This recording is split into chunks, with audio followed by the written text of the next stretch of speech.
warahmatullahi wabarakatuh. Perkenalkan, nama saya Bella Vina Aprilia, NIM 34302000002, kelas 2A Pendidikan Guru Sekolah Dasar, Fakultas Keguruan dan Ilmu Pendidikan, Universitas Islam Sultan Agung Semarang. Untuk video sebelumnya, saya sudah menjelaskan mengenai strategi pembelajaran IPS di SD dan pendekatan pembelajaran IPS di SD. Untuk kali ini, saya akan menjelaskan mengenai metode pembelajaran IPS di SD. Sebelum ke pembahasan contoh metode pembelajaran IPS di SD, saya akan menjelaskan sedikit mengenai pengertian metode pembelajaran IPS di SD. Metode pembelajaran IPS di SD. Kata metode berasal dari bahasa Latin yang artinya jalan. Jadi, metode adalah suatu cara yang digunakan untuk mencapai suatu tujuan tertentu. Sedangkan kata mengajar berarti sebagai penciptaan suatu sistem lingkungan yang memungkinkan terjadinya proses belajar. Jadi, metode pembelajaran adalah cara yang digunakan oleh guru dalam menyampaikan suatu mata pelajaran tertentu kepada siswa agar tujuan yang telah dirumuskan sebelumnya dalam proses pembelajaran dapat tercapai dengan efektif. Metode pembelajaran IPS dibagi menjadi dua. Yang pertama, metode interaksi yang edukatifnya berlangsung di dalam kelas. Misalnya ada metode ceramah, metode tanya jawab, metode diskusi atau musyawarah, metode penugasan, dan ada metode yang lainnya yang termasuk metode interaksi yang edukatifnya berlangsung di dalam kelas. Untuk metode yang kedua yaitu metode interaksi yang edukatifnya di luar kelas. Bisa menggunakan metode karya wisata dan metode observasi. Untuk video kali ini saya akan membahas mengenai metode tanya jawab. Metode tanya jawab adalah suatu metode pembelajaran berkaitan dengan interaksi antara guru dan siswa melalui kegiatan bertanya yang dilakukan oleh guru untuk mendapatkan respon lisan dari siswa sehingga dapat menumbuhkan pengetahuan baru pada siswa. Jadi, metode tanya jawab ini sering dilakukan oleh guru. Biasanya guru memberikan pertanyaan secara lisan dan siswa pun menjawab secara lisan. Ada beberapa alasan mengapa seorang guru menggunakan metode tanya jawab dalam proses pembelajaran IPS.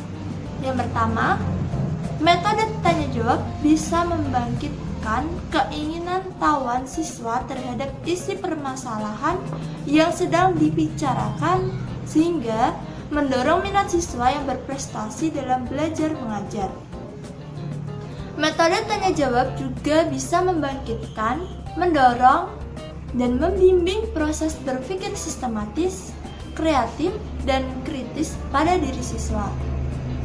Yang ketiga, membangkitkan keterlibatan mental siswa. Dengan menjawab pertanyaan dalam proses belajar mengajar, siswa akan aktif dan lebih berani, dan juga lebih percaya diri. Yang keempat, memberikan kesempatan pada siswa untuk mengekspresikan diri sehingga dapat memupuk dan mengembangkan kemampuannya untuk menyatakan pendapat dengan tepat. Untuk yang kelima atau yang terakhir, metode tanya jawab ini bisa memberikan kesempatan kepada siswa menggunakan pengetahuan sebelumnya untuk belajar sesuatu yang baru. Tujuan menggunakan metode tanya jawab dalam pembelajaran IPS. Yang pertama, metode tanya jawab bisa mengecek pemahaman siswa sebagai dasar perbaikan proses pembelajaran. Metode tanya jawab juga dapat membimbing para siswa untuk memperoleh keterampilan kognitif maupun sosial. Dapat memberikan rasa aman kepada siswa melalui pertanyaan yang dipastikan bisa menjawabnya. Metode tanya jawab juga dapat mendorong siswa untuk melakukan penemuan dalam memperjelas suatu permasalahan. Dan tujuan yang terakhir, metode tanya jawab bisa membimbing dan mengarahkan jalannya diskusi kelas Dalam metode tanya jawab, ada beberapa jenis pertanyaan yang bisa digunakan. Yang pertama ada pertanyaan pengetahuan, pertanyaan pemahaman, pertanyaan menerapkan, pertanyaan analisis, pertanyaan sintesis, dan pertanyaan terakhir yaitu pertanyaan evaluasi. Metode tanya jawab memiliki kelebihan dan kekurangan. Untuk kelebihannya yaitu metode tanya jawab menjadikan kelas lebih aktif karena anak tidak sekedar mendengarkan saja. Kelebihan yang kedua, memberikan kesempatan kepada anak untuk bertanya sehingga guru mengetahui hal-hal yang belum dipahami atau belum dimengerti oleh siswa. Kelebihan yang ketiga, guru dapat mengetahui sampai sejauh mana penangkapan siswa terhadap materi yang telah diberikan. Untuk kelemahan metode tanya jawab, yang pertama, dengan adanya metode tanya jawab, kadang-kadang pembicaraan menyimpang dari persoalan. Bila siswa menyinggung hal-hal lain walaupun masih ada hubungannya dengan pokok yang dibicarakan.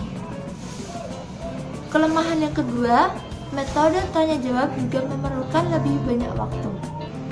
Cukup sekian video dari saya, semoga video ini bermanfaat untuk kita semua.